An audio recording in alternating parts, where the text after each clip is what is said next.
Hey YouTube, what's going on? This is Cheeseboy628 here today giving you the semifinals of NPL Season 4 versus the Token Minorities Jolt, and I am here, Cheeseboy628 of course. So we're just going to get into it here. Basically winner of this goes into the finals, and as it has been announced to other people at this point, it will be Trev. Trev is the person that I faced in the finals last season and unfortunately lost to for certain reasons that we're not going to acknowledge. So what's kind of funny about it is Jolt and I also faced in the semis last season to face Trev, but we'll see how the outcome goes this time. So with that said, I'm going to talk about like what I was expecting from his team more than necessarily my structure, although I'll say that as well. So I have a physical max attack adamant Scarfed Thunderous. This is purely to handle his Sneasel. Since his Talonflame is there, which I'll talk about in a bit, it's also able to help that.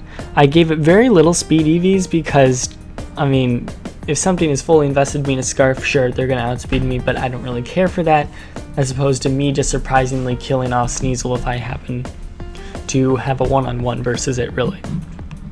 So, with that in mind, I also have Latias. It's Psyshock, Shadow Ball, I think it has Healing Wish, but it does not have Defog, and you'll see how that may be important later, as he does have a Jirachi, which means it does have the potential of having Rocks.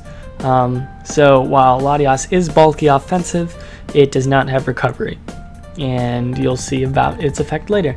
I also have Magnezone being modest Scarf. It is Scarf. His commentary said he expected to be a berry, especially since I didn't outspeed certain things, but that's purely because I have speed EVs in order to handle not fully offensive Jirachi and also Lucario.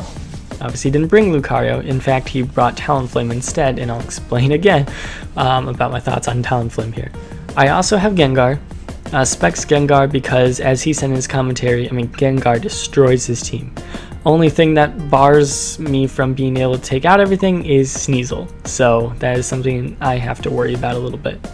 And then I have Manaphy, which is actually sub Tail Glow. It could have been sub Calm Mind as he expected, but the Tail Glow is just so I can get a little bit more damage, especially on things like Jirachi. But it's sub Tail Glow, Scald, and Ice Beam. The Scald really threw him off as to why I would be Tail Glow, but you'll see later. Finally, I have Max Attack, Max Speed, Jolly, Mega Medicham.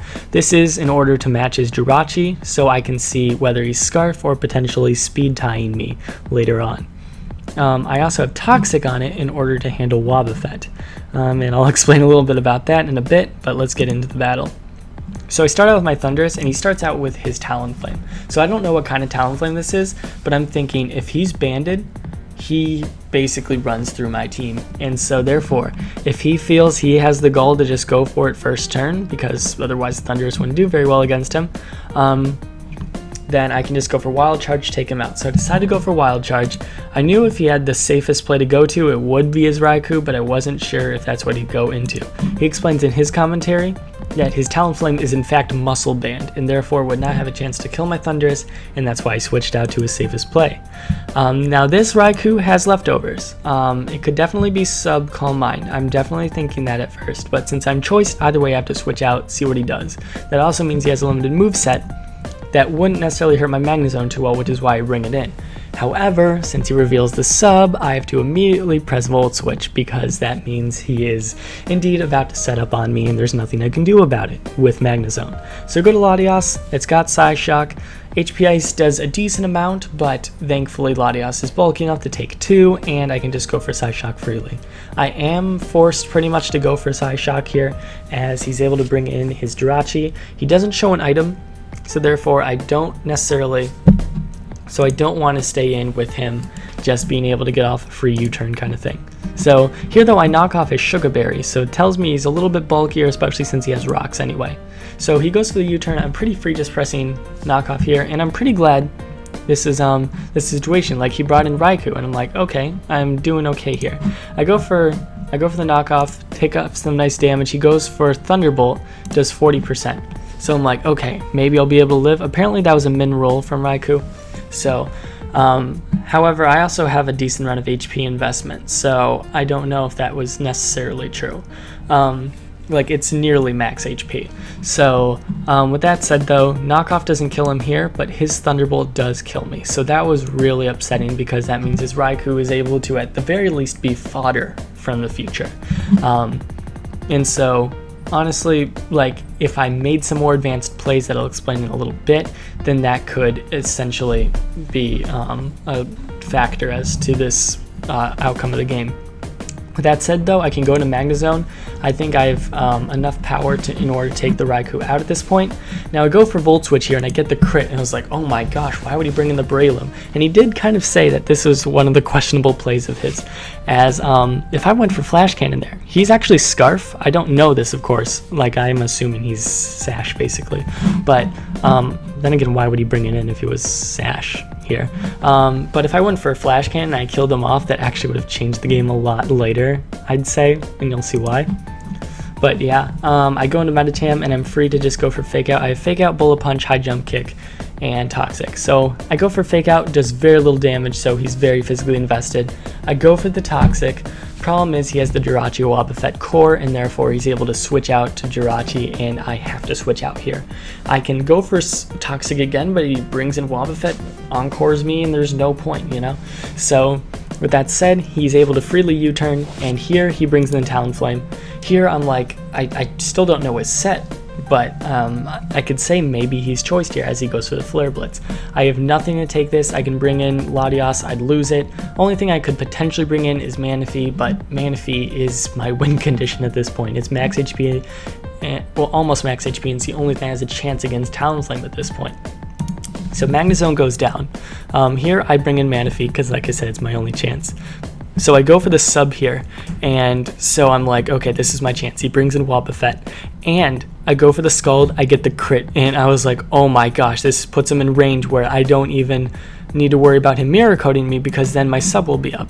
However, I don't know if I would have been able to kill him off anyway from that range. I feel like it definitely was a chance. But believe it or not, he has the Custap Berry. And because of that, he gets priority Destiny Bond, and my Manaphy goes down. And essentially that totally ends the game. There is no more chance here unless I go for Fake Out, but he has Protect purely for Medicham. And so, like I said, he's Muscle Band, Dual Stab, Steel Wing for Diancie, and with the Protect, he's able to do he's able to block my Fake Out, so he can legitimately, as he says, not take any damage from me. So because of the power that is Talonflame, it's able to sweep the rest of my team. I talk about theoreticals. I'm going to be pretty brief on it just because I have to leave in a bit, as his Breloom is Scarf, so therefore if my Manaphy was in with the Wobbuffet and the Wobbuffet went down, then my Manaphy probably would have lost the sub to at least one Bullet Seed, and then depending on how many Bullet Seed hits he got on me, I'd take a decent amount of damage, and then that might have just put me in a position to lose anyway. Obviously there's some ifs, like if I did this kind of thing, like if I Flash Cannon the Breloom, that would have been awesome, and then like things could have went well. But yeah, I'm not going to be too much about that, not going to be too skeptical. It was still a good game. I honestly just think overall, Jolt had a very good team matchup against me. Wobbuffet has always been a problem, and he told me afterwards the secret. Mega Medicham can learn Baton Pass. So that is something that I'm going to be looking into in the future of NPL. So with that said, I hope you guys all enjoyed. Good luck to Jolt in the finals, and thank you all for watching. Like, comment, sub, and until later, peace.